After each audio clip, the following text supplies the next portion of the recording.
નમસ્કાર, આપ જોઈ રહ્યા છો Gujarati number 1 news channel Zee 24 કલાક સવારના મોટા સમાચારો સાથે હું ફાલ્ગુની। સૌથી પહેલા વાત કરીશું કોરોના મામલે સામે આવેલા મહત્વના સમાચાર પર। તો દેશભરમાં કોરોનાના કેસ રોજબરોજ વધી રહ્યા છે, ત્યારે આપણે જણાવી દઈએ કે આ કોરોના વાયરસ કેટલો ખતરનાક છે અને તે કેવી રીતે આપણા ફેફસાને નુકસાન પહોંચાડે છે। જી હા, નિષ્ણાંતોના જણાવ્યા અનુસાર 25 વર્ષ સિગરેટ પીવા કરતાં પણ વધુ ખતરનાક એક મહિનામાં થયેલો આ કોરોના વાયરસ છે।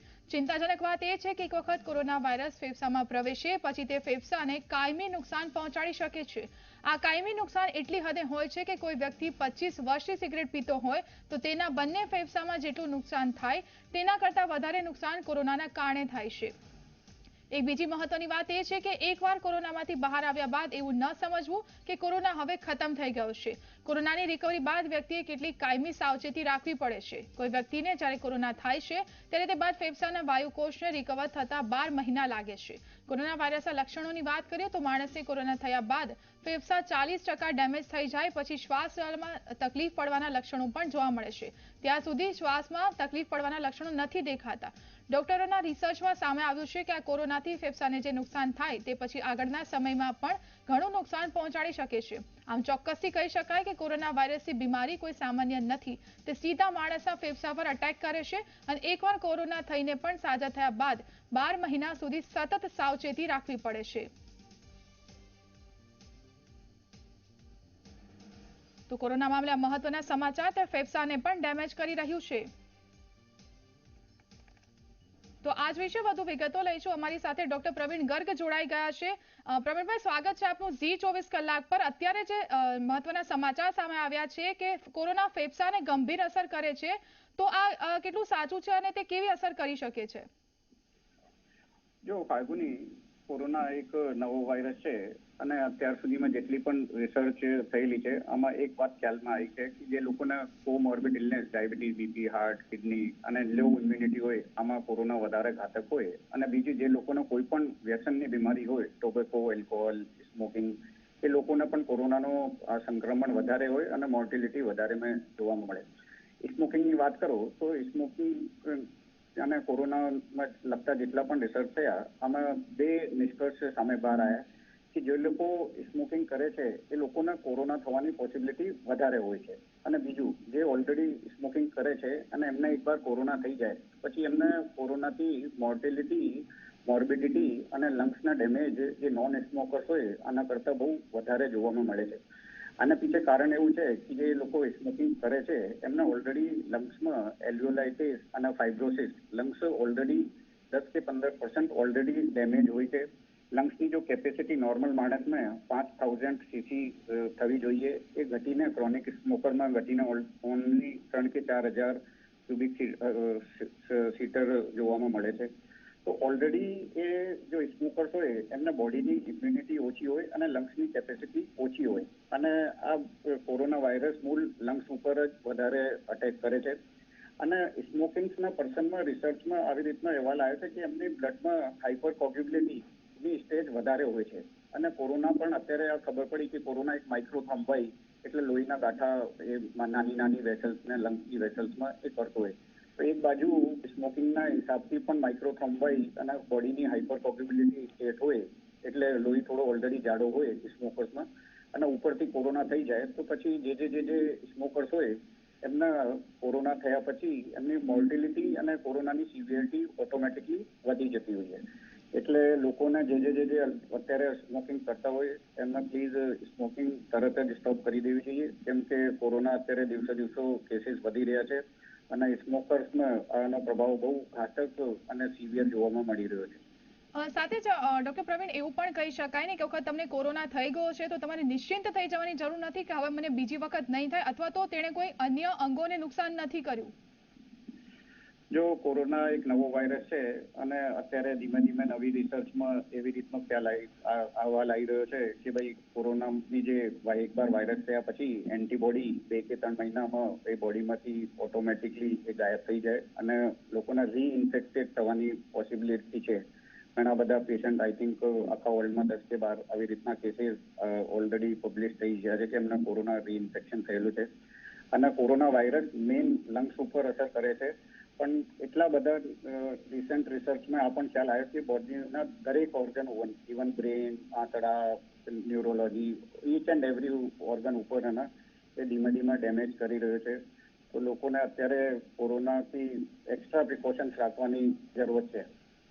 જી આભાર આપનો ઝી 24 કલાક સાથે જોડાઈને તમામ માહિતી આપવા બદલ. તો કોરોના મામલે મોટા સમાચાર છે. આ કોઈ સામાન્ય બીમારી નથી અને ખાસ કરીને જેમણે સ્મોકિંગની આદત છે તેમને ફેફસાને ઓલરેડી નુકસાન થયેલું છે અને કોરોના તેમના ફેફસાને વધુ નુકસાન પહોંચાડી શકે છે. અને કોરોનામાંથી સાજા થયા બાદ 12 મહિના સુધી સાવચેતી રાખવી આવશ્યક છે. એક વખત સાજા થઈ ગયા પછી નિશ્ચિંત આપ નથી રહી શકતા કે હવે મને કંઈ નહીં થાય અથવા તો કોરોનાએ મારા અંગોને કોઈ પણ પ્રકારનું નુકસાન નથી પહોંચાડ્યું.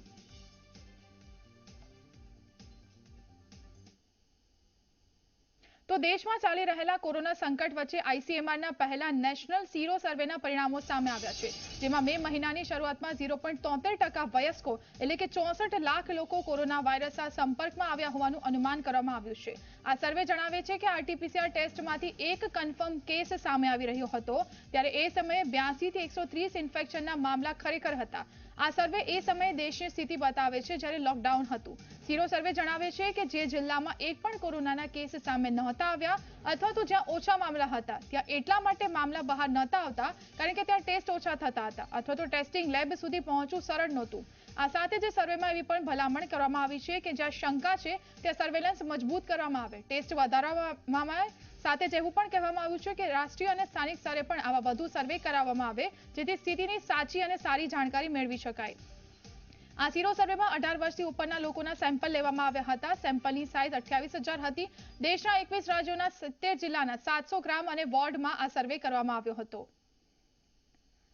તો સીરો સર્વેનું પરિણામ અમે આપને બતાવી રહ્યા છે. ગ્રામીણ વિસ્તારમાં 69% વધુ કેસ આમાં નોંધાયા છે, તો શહેરી સ્લમ વિસ્તારમાં 15.9% કેસ કુલમાંથી સામે આવ્યા છે, જ્યારે શહેરના અન્ય વિસ્તારોમાંથી 14.6% કેસ કોરોનાના નોંધાયા છે. સીરો સર્વેમાં પરિણામો આવ્યા છે. ગ્રામ્ય વિસ્તારમાંથી આ સર્વેમાં વધુ સેમ્પલ લેવામાં આવ્યા હતા અને તેમાંથી આ પરિણામો આવ્યા છે. જ્યાં ટેસ્ટ નહોતા થયા ત્યાં ઓછા કેસ આવ્યા, એટલે શરૂઆતના તબક્કામાં અનેક જિલ્લા એવા હતા કે જ્યાં ઓછા કેસ હતા અને મેની શરૂઆત સુધીમાં 0.73% લોકો આખા દેશમાંથી કોરોનાના સંપર્કમાં આવી ચૂક્યા હતા. તો ગ્રામીણ વિસ્તારમાં સૌથી વધુ 69% એટલે કે લગભગ 70% જેટલા કેસો ગ્રામીણ વિસ્તારમાંથી છે. આ સાથે જો ઉંમરની વાત કરીએ, સીરો સર્વેના પરિણામમાં મોટાભાગના 18 થી 45 વચ્ચેના ઉંમરના લોકોનો ટેસ્ટ થયો હતો, જેમાંથી 43.3% કેસ પોઝિટિવ આવ્યા હતા. 46 થી 60 વર્ષના લોકોમાંથી 39.5% લોકો પોઝિટિવ આવ્યા હતા અને જો 60 વર્ષથી વધુના લોકોમાંથી 17.2% લોકો પોઝિટિવ હતા, એટલે કે તેમને કોરોના વાયરસનું સંક્રમણ લાગી ચૂક્યું હતું. 18 થી 45 વર્ષની ઉંમર એવી છે કે જેના લોકોમાં સૌથી વધુ કોરોના વાયરસનું સંક્રમણ જોવા મળ્યું. આજ વિશે વધુ વિગતો લઈશું. સંવાદદાતા બ્રિજેશ જોશી ફોનલાઈનથી જોડાઈ ગયા છે. બ્રિજેશ, આ સીરો સર્વેના પરિણામો કેટલા મહત્વના? વાત કરવામાં આવે ફાલ્ગુની, તો સીરો સર્વે જે છે આઈસીએમઆર માટે એક એ પ્રકારનો સર્વે છે કે જેના દ્વારા દેશની અંદર કોરોનાનું સંક્રમણ કેટલું છે, કઈ જગ્યાએ છે અને કેટલા પ્રમાણમાં છે તે જાણવાનો આ સર્વે હતો. આ સર્વે જે છે 11 મે થી 4 જૂન દરમિયાન કરવામાં આવ્યો હતો. 28,000 લોકોના સેમ્પલ લેવાયા હતા, જેની અંદર એન્ટીબોડીઝ મળ્યા હતા, એટલે કે આ તમામ લોકો જે છે તે કોરોનાથી સંક્રમિત થઈ ચૂક્યા હતા. કોરોના તેમને સંક્રમિત કર્યા બાદ તેમને દૂર પણ થઈ ચૂક્યો હતો. કઈ રીતે આ દૂર થયો તેનો કોઈ જવાબ નથી, પણ મહત્વની વાત એ છે કે 21 રાજ્યોના 70 જિલ્લાઓમાં આ સર્વે કરવામાં આવ્યો હતો. 700 થી વધુ ગ્રામ્ય વિસ્તારો તેની અંદર કવર કરવામાં આવ્યા હતા. સૌથી મહત્વની વાત કે 64 લાખ લોકો સંક્રમિત થઈ ચૂક્યા છે, જે સત્તાવાર આંકડો છે દેશની અંદર તેના કરતા અનેક ગણો મોટો આંકડો જે છે ફક્ત મે મહિનામાં સંક્રમિત થઈ ચૂક્યો હતો. તે આંકડો સાચો બહાર ના આવ્યો, તેનું કારણ આઈસીએમઆર આપ્યું છે કે જે જગ્યા ઉપર સર્વે કરવામાં આવ્યો ત્યાં તે સમયે ટેસ્ટિંગ ફેસિલિટી નહોતી અને તેના કારણે જે છે આંકડાઓ બહાર નહોતા આવી શક્યા. હાલ ભારતની અંદર 45,50,000થી વધુ જે કોરોના સંક્રમણના કુલ કેસો છે તેની સામે 64 લાખ લોકોને કોરોના વાયરસ સંક્રમિત કરી ચૂક્યો છે. આ રિપોર્ટ જે છે મે મહિનાનો છે. હવે આપણે જો ગણતરી મૂકીએ તો 4 મહિના જૂનો આ રિપોર્ટ હાલ બહાર આવ્યો છે, તો તેનો મતલબ છે જૂન, જુલાઈ, ઓગસ્ટ, સપ્ટેમ્બર અડધો પૂરો થવા આવશે. આ સમયગાળા દરમિયાન સંક્રમણ કેટલું વધ્યું હશે, જો તેનો સાચો આંકડો આવશે તો એ આંકડો લોકો માટે પણ અને સરકાર માટે પણ ખૂબ ચિંતાજનક હશે. એટલે આ સર્વે ઘણી બધી મોટી વાતો કહી છે. સરકાર આમાંથી કેટલી વાતો સાચી લે છે અને તેનો શું ઉકેલ આવે છે તે જોવાનું રહેશે. પણ મહત્વનો મહત્વનો મુદ્દો એ કે 64 લાખ લોકો સંક્રમિત થઈ અને સાજા પણ થઈ ગયા. તેમને ખ્યાલ પણ નથી રહ્યો કે તેમને કોરોના થયો હતો અને કોરોના તેમના શરીરમાંથી દૂર પણ થઈ ગયો. એમનામાં એન્ટીબોડીઝ ઓલરેડી એક્ટિવ જે છે જોવા મળી છે. એટલે સીધી રીતે કહી શકાય કે કોરોનાનું સંક્રમણ જે છે એટલું વધી ગયું છે કે જેનો સાચો આંકડો બહાર આવશે તો કદાચ કરોડો દર્દીઓ જે છે ભારતની અંદર સંક્રમિત થયા હશે. જી બ્રિજેશ, આભાર આપનો માહિતી આપવા બદલ. તો કોરોનાનો સીરો સર્વે સામે આવ્યો છે અને તેમાં કેટલાક મહત્વના આંકડાઓ પણ સામે આવ્યા છે.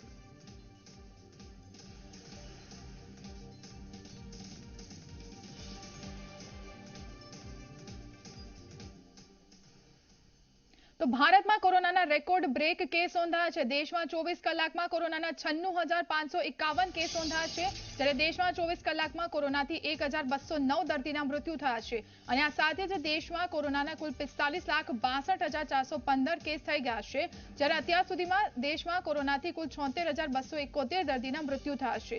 દેશમાં કુલ 35,42,664 દર્દીઓ સાજા થયા છે, તો કુલ 9,43,480 દર્દીઓ સારવાર હેઠળ છે.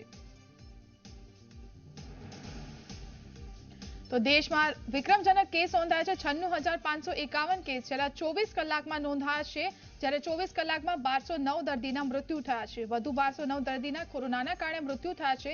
દેશમાં કોરોનાના કેસ સતત વધી રહ્યા છે. કોરોનાના રેકોર્ડ બ્રેક કેસ એક જ દિવસમાં નોંધાયા છે. સાથે જ કુલ આંકડો 45 લાખને પાર થઈ ગયો છે. 24 કલાકમાં 96,551 કેસ નોંધાયા છે. દેશમાં કોરોનાની રફતાર ચિંતાજનક ઝડપે વધી રહી છે. વધુ 1209 દર્દીના મૃત્યુ પણ થયા છે. તો દેશમાં કુલ 35,42,664 દર્દીઓ સાજા પણ થઈ ગયા છે. વધુ વિગતો લઈશું સંવાદદાતા હિતેન પાસેથી. હિતેન, દેશમાં કોરોનાના કેસ સતત વધી રહ્યા છે, હાલની અપડેટ શું છે? બિલકુલ, જુઓ જે હિસાબે આંકડો લગાતાર વધી રહ્યો છે, છેલ્લા 24 કલાકની વાત કરીએ તો દેશભરની અંદર 96,000 જેટલો કેસ જે છે છેલ્લા 24 કલાકમાં આવ્યા છે, જેથી ક્યાંક ને ક્યાંક ભારત સરકારની પણ નજર જે છે અને સ્વાસ્થ્ય મંત્રાલયની નજર જે છે તે ક્યાંક ને ક્યાંક તમામ રાજ્યો ઉપર છે, જે રાજ્યોમાં કેસ લગાતાર જે છે તે વધી રહ્યા છે. હાલાકી એક સારી વાત એ છે કે દેશમાં જે હિસાબે કેસો વધી ગયા છે તેને ધ્યાનમાં રાખીએ તો તેની સામે રિકવરી રેટ પણ જે છે તે જ હિસાબે જે છે તે 2 ગણી સ્પીડથી વધી રહ્યા છે, જેથી ક્યાંક ને ક્યાંક ભારત સરકાર અત્યારે જે છે તે રિકવરી રેટને વધુ વધારવો અને જે પણ કેસીસ વધી રહ્યા છે તેમાં મોસ્ટલી એસિમ્ટોમેટિક કેસ જે છે તે વધુ આવી રહ્યા છે. કોઈ સિરિયસ પ્રકારના કેસ જે છે તે હવે જોવા નથી મળી રહ્યા, જેથી ક્યાંક ને ક્યાંક ભારત સરકાર જે છે તે જે કેસો વધી રહ્યા છે તેના ઉપર નજર રાખીને તેમાં કોઈ પણ પ્રકારના વધુ સિરિયસ પ્રકારના દર્દીઓ ના જોવા મળે તે પ્રકારની કામગીરી જે છે તે અત્યારે આગળ વધારી રહી છે. અને નિશ્ચિત તौर પર સ્વાસ્થ્ય મંત્રાલય તરફથી એવું છે કે થોડા દિવસમાં અનલોક 4 ને લઈને એક નવી ગાઈડલાઈન જે છે તે જરૂર જોવા મળે, કારણ કે છેલ્લા 2 મહિનાથી અગર ભારતમાં જોઈશું તો અલગ અલગ રાજ્યોમાં કેસો જે છે તે પેલા ઓછા થઈ ગયા હતા, પણ હવે છેલ્લા 2 મહિના બાદ ફરી એકવાર સપ્ટેમ્બરમાં કેસ જે છે તે અચાનકથી વધતા જોવા મળી રહ્યા છે. તો નિશ્ચિત તौर પર ભારત સરકારે એક નવી ગાઈડલાઈન તમામ રાજ્યો માટે જરૂર જાહેર કરશે. જી હિતેન, આભાર આપનો માહિતી આપવા બદલ. તો દેશમાં કોરોનાના કેસ સતત વધી રહ્યા છે. એક જ દિવસમાં 96,000થી વધુ કેસ નોંધાયા છે.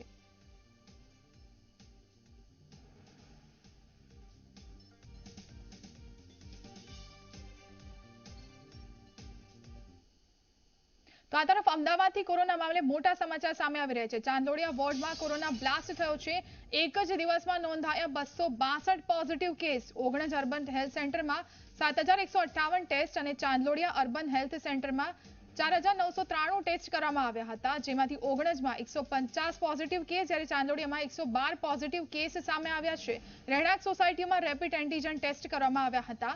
જોકે કોરોનાના આંકડા અંગે અમદાવાદ મહાનગરપાલિકાની જે રમત છે તેનો આંકડાથી પર્દાફાશ થયો છે. અમદાવાદ મનપાએ આ અંગે હજુ સુધી કોઈ સત્તાવાર જાહેરાત નથી કરી. મીડિયામાં અહેવાલો આવ્યા બાદ અમદાવાદ મનપા તંત્રમાં હડકંપ પણ મચી ગયો હતો. ઉચ્ચ અધિકારીઓ આંકડા બહાર આવવા અંગે તપાસ પણ શરૂ કરી અને સ્થાનિક કોર્પોરેટર પર દબાણ લઈને તેમની પૂછપરછ પણ કરવામાં આવી રહી છે.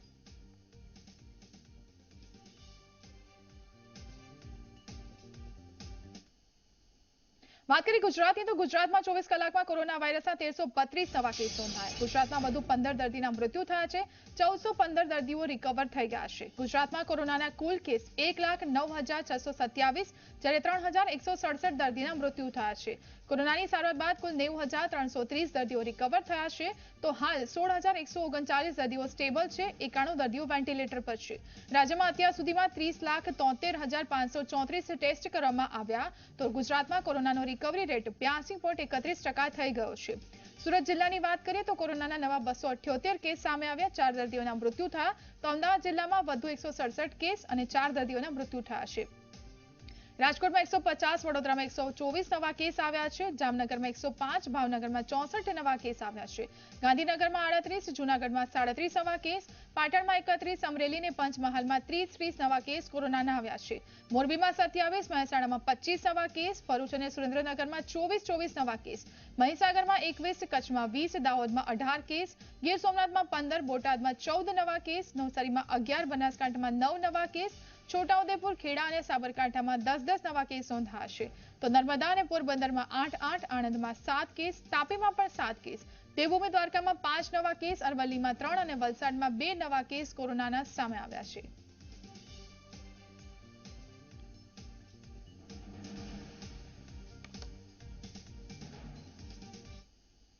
સમાચારોમાં હાલ સમય થયો છે વિરામનો.